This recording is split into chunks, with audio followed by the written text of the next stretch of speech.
Mr. Flores. Thank you, Mr. Chairman. Thank you, Mr. Shinseki, for being here today. Thank you for your service to our country and to our nation's veterans. Want to start by giving a shout out to the Waco Regional Office. I visited with them several times over the last 2 years, and they were making remarkable progress on taking care of their disability backlog, and Director Limpos and the team there have done an outstanding job.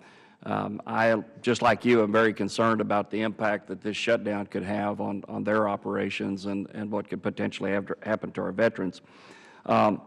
So I have a couple of questions in that regard. The first one is, why is the GI Bill hotline closed when other VBA hotlines remain open?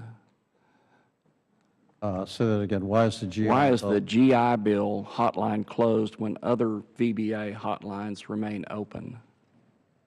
The one hotline I know will remain open is our Veterans Crisis Hotline. That is funded by the Health Administration. Okay. I'm talking about the call center in Muskogee. Call center. The call center in Muskogee is apparently closed. I'll go and, if you permit, try to provide you a better answer on exactly which ones are open. That'll be fine. You can follow up. The next question is fairly simple, but it's going to take a little bit of time to give you the background so we can build up to it. And it goes back a few months, starting with the newer information that says that the White House had some involvement in the IRS targeting of certain groups. And then it builds from there by saying that the Park Service has said that they've been told to make it as tough on Americans as possible during the shutdown period. So, again, that doesn't have anything to do with you or me right now. But back on September the 19th, this committee held a hearing, and it had Assistant Secretary Joan Mooney. And I asked her a question about whether or not the Office of Congressional Legislative Affairs had ever been influenced by the White House in terms of its responses to Congress. She replied at that time that they had not. But then she sent me a follow-up letter a few days later, and she said that sometimes that the White House does intervene on correspondence between the VA and Congress. So again, this is still setting up the background for this information. And then if you go through the timeline of activities that we've seen recently, there was a field guide that was issued on Friday, September the 27th. The VA stated that disability claims processing would not be affected.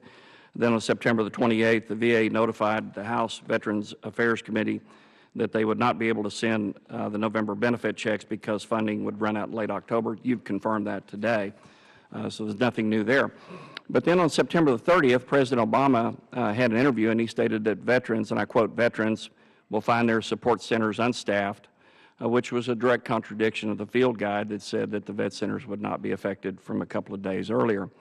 And then in that same interview, the President also intimated that the shutdown would affect somebody in a VA office who's counseling one of our vets who's got PTSD. On October the 1st, the VA updated the field guide, or it was amended, to add that the end-of-the-month caveat to benefits payment bullet in the original field guide. Then yesterday I get the news that the Waco Regional Office has had to lay off a third of its staff, or furlough a third of its staff. So again, this goes back to my question, which is fairly simple, and that is, did someone at the White House or the Office of Management and Budget or the Treasurer or any other federal agency or any other federal employee ask you or anyone else in the Veterans Administration to modify the timetable under which the VA was going to begin its operational wind down, if you will, to deal with the lapse in appropriations? Fair enough. I think if your perspective is that there is the ability to reach in and understand and influence how we operate, I would say it's just the opposite. Now, look, we are faced with an unusual event.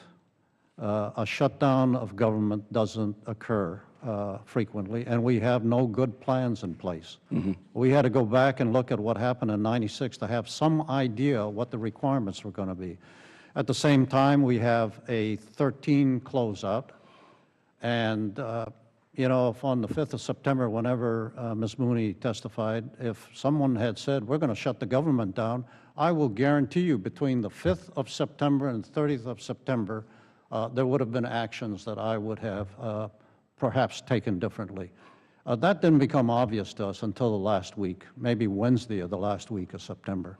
And then we had to do these assessments. And if your complaint is that our predictions changed over time. Let me reclaim my time for just a minute. I'm not complaining. I was asking a simple question, whether or not the White House had any influence over the timetable for the VA shutdown process. I think you've answered it no. Yeah, and I just want to say, the answer is no. I'm glad to hear that answer. You and I both agree that, I think that, well, let me rephrase that. I think most of us in here agree that the House has done its work by passing two appropriations bills that would deal with this issue. One is the Milcon VA bill, which would fully fund the VA, and we wouldn't be sitting here having this discussion today.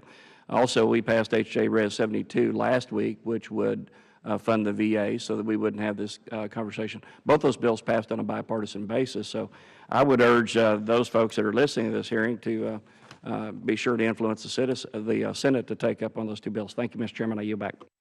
Thank you.